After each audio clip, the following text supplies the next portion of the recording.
अरे मान्य विक्रमादित्य, तुम में शक्ति है, साहस है। अरे मैं तो बेताज हूँ, तू वाकई वीर है। मैं तो तेरी ही प्रतीक्षा कर रहा था।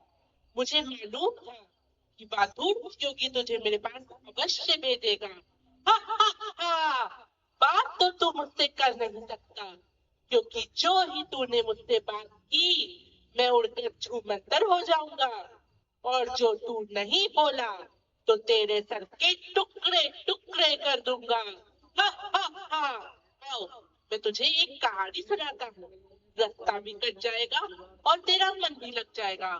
आओ चलो चलते हैं हस्तिनापुर की ओर।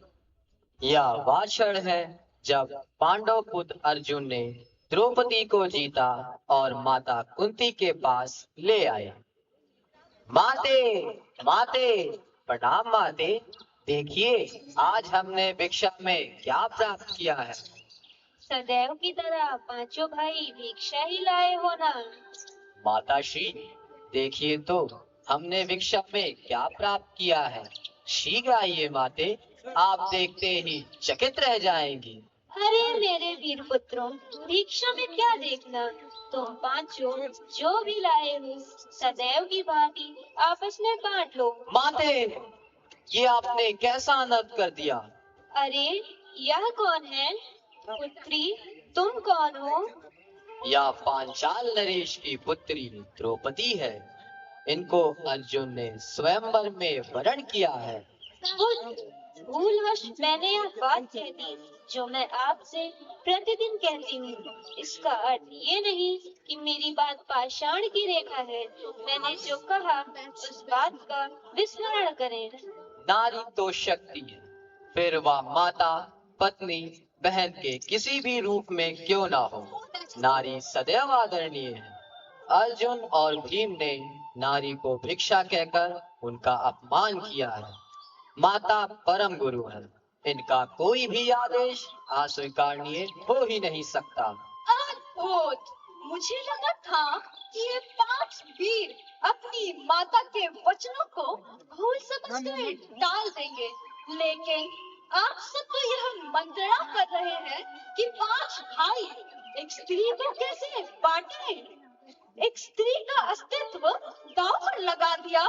स्त्री को भिक्षा की रोटी समझ ली आपने, जिसको 5 टुकड़ों में बांटने की बात कर रहे हैं। मुझे क्षमा कर दो पुत्री। माता श्री, आपने तो भूलवश कहा था, परंतु सबने समझ बूझ कर मेरा उपहास किया है। धनुर्धर, आपने स्वयंवर में अपनी वीरता तो सिद्ध करी, परंतु अपना उत्तरदायित्व नहीं समझा। जिसके बाणों ने आर्यव्रत के समस्त वीरों के बाण काट दिए, वो अपनी माता के वचन तो नहीं काट सकता।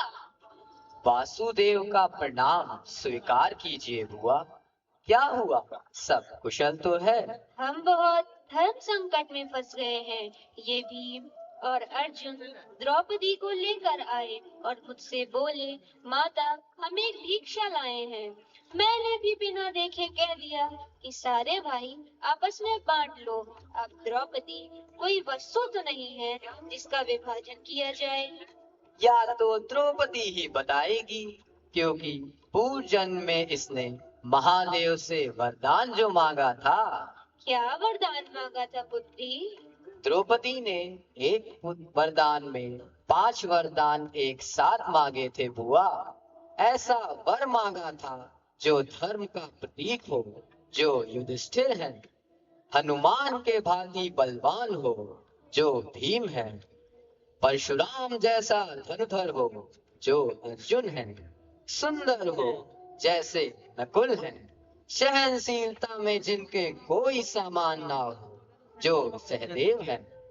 महादेव से हट करके वरदान तो मांग लिया, पर क्या तुम इसको पूरा कर पाओगी, या महादेव के वरदान को ठुकरा दोगी द्रौपदी? आज से यह जीवन आप लोगों की तपस्या भी है और प्रायश्चित भी।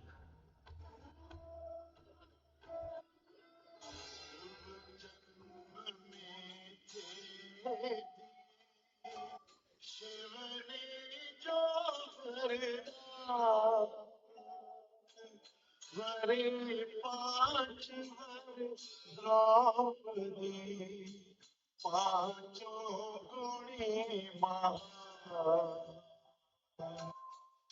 पांचों गुणी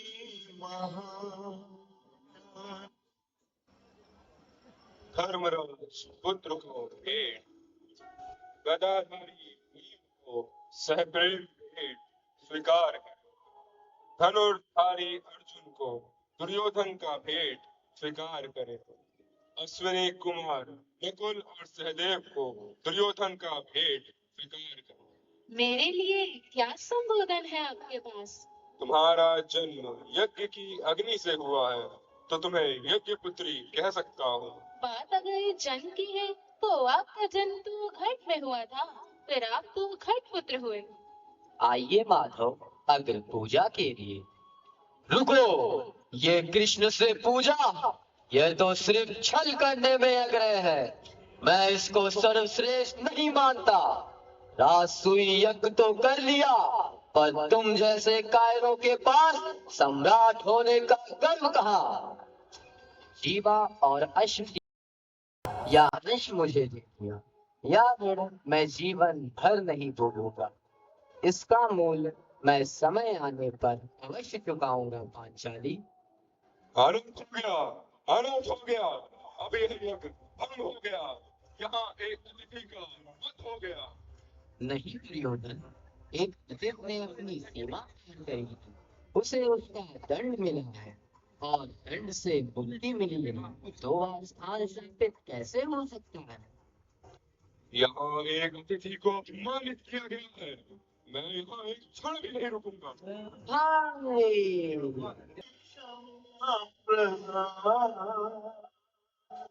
भाई, श्री कृष्ण दिया मोक्ष वरदान,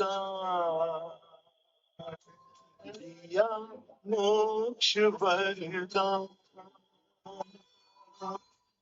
हेलो,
कुछ भी हमारे पास दाव लगाने के लिए शेष नहीं है।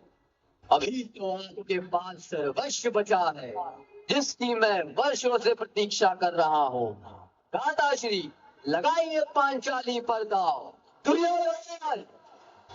महाराज विराट, अपने परिवार पर दया कीजिए, इस दुष्ट पीड़ा की समाप्ति की योजना कीजिए। महाराज, रोक दीजिए इस खेल को। दादाश्री, इस खेल का आरंभ मैंने किया है, और इस खेल का अंत भी मैं ही करूंगा। राधा